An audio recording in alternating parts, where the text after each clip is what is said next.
All right, so today we're going to be talking about early candidates for first time All Stars.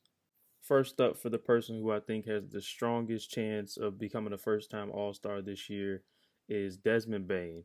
I think last year he should have been the most improved player instead of Ja Morant. And this year so far, he's taken even another leap, which I didn't think he really had in him, especially not to this degree. He's shooting 45% from the three so far this year. He's averaging 24 points, 5 rebounds, and 5 assists, and he currently has the Memphis Grizzlies tied for second in the West. This guy just continues to improve and continues to prove people wrong, even me. I didn't know much about him. Just looking at him from a glance at the start of his career, he doesn't have a long wingspan. He doesn't really seem like he does anything great, but you can tell he's one of those players who stays in the lab, continues to work on his game, and it shows, man. It shows. He went from being mainly a spot up shooter to being somebody who takes majority of his threes now this season off of the dribble.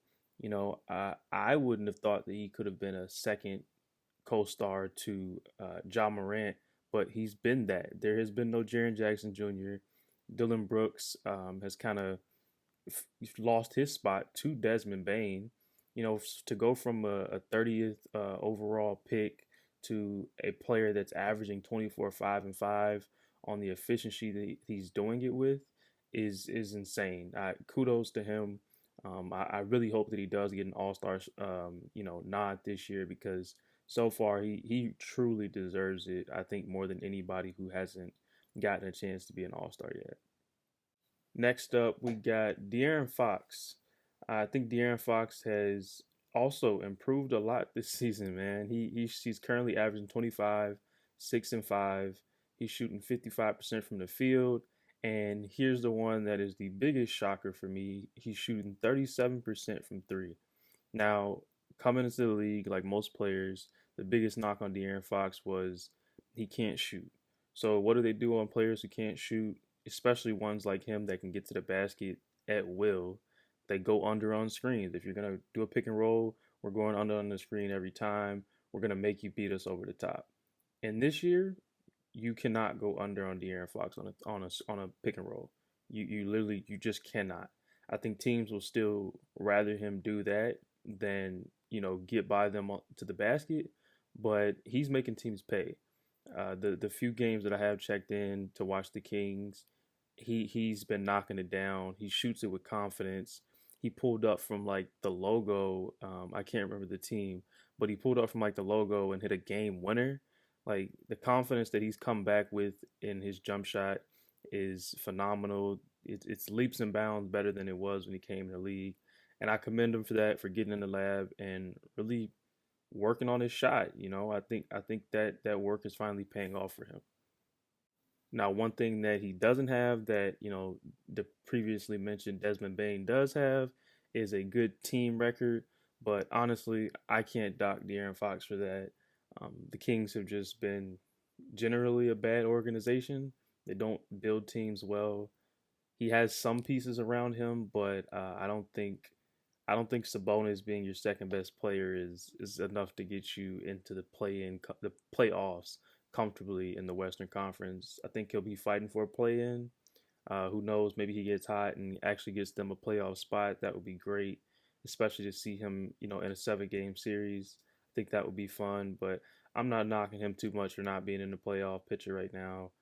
I don't think anybody expected that, but just the fact that he's continuing to improve as a player, I think is good enough for me at this point. And then next on the list, we got Lauri Markkanen of the Utah Jazz. Honestly, I'm really happy for Lauri Markkanen. Let me say that off the rip. He used to be a Chicago Bull. I had high hopes for him as a Bull. He's becoming the player that I thought he should have been with us. For whatever reason, he was not. But again, I'm extremely proud to see that he has, grown into that stretch four type of guy who can, put it on the floor, who can knock down the jumper. He's doing a little bit of everything. They don't put him in a box on this team. He does it all. He's averaging 22 points a game so far this season, 8 rebounds, shooting 52% from the floor and 34% for three, which I think he can get up a little higher, honestly. He's been really good in the mid range, which is a shocker. And he has his team currently sitting at number two and actually no, they're number one still number one in the West, which is no one had that on their list coming into this season. If you go back and look at my predictions on what the standings are going to be for this season, I just threw them at the bottom somewhere. I didn't care what the order was. I knew they weren't going to be even in the play-in picture, and they're number one in the West right now. Now, will that last? Who knows? But to make an All-Star team, your team only has to be good up until All-Star break. So if they can keep a decent enough record, I'd say if they can stay 500 leading into the All-Star break and he continues to play like this, I think he's a lock for an All-Star nod this year. Especially with players, that are usually at those forward positions not playing well or just not playing. AD is banged up, not playing as well. LeBron has been pretty banged up. I don't know how his All Star selection is gonna go. Kawhi isn't playing, so I think there's some open spots there. Who knows? Maybe he gets in. I hope he does. But again, really happy for Larry Markkinen and the leaps that he's made. Hopefully, he does get that All Star nod. And last but not least, I have Jeremy Grant as my final person to get in as a first time All Star this year. His stats have not been, off the charts. He's averaging about 19, 4, and 3 this year, which again aren't crazy statistics, but over his last 5 games or so, he's put up 37 against the Mavs. He put up 27 against the Pelicans. He's had a 30-point game in there, a 23-point game. He's stepped up when he's needed to. And just aside from that, he's continued to make winning plays for this team. He does it on the defensive end. He's hit a couple game winners so far this season. He's done whatever this team has asked of him, and I think that's really what I feel like has made him a possible All Star this season. So not so far, but the last couple seasons for Detroit, I didn't think he was really a winning player, and to see him come to Portland and be that missing piece that I feel like Dame has always needed has been refreshing to watch him, flourish in that role. And honestly, I could see him, taking on more of a role with this team, especially on the offensive end. He's currently only taking about 13 shots a game.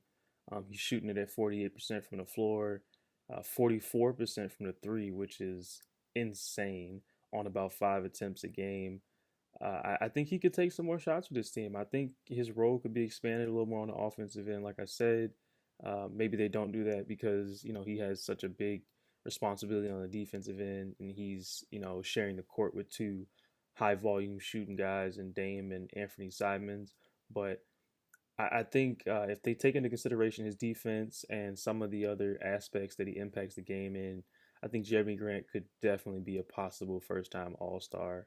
I mean, he's a huge part while they're currently tied for second in the Western Conference, which nobody had them in this position prior to the season. A lot of people didn't even have them in the top six, So for them to be at this spot at this time of year and him playing such a huge role in it, if they stay anywhere in the top four heading into All Star break, I think you have to give Portland 2 All Stars, and Dame will be one, and it'd be a pick 'em between Jeremy Grant and Anthony Simons.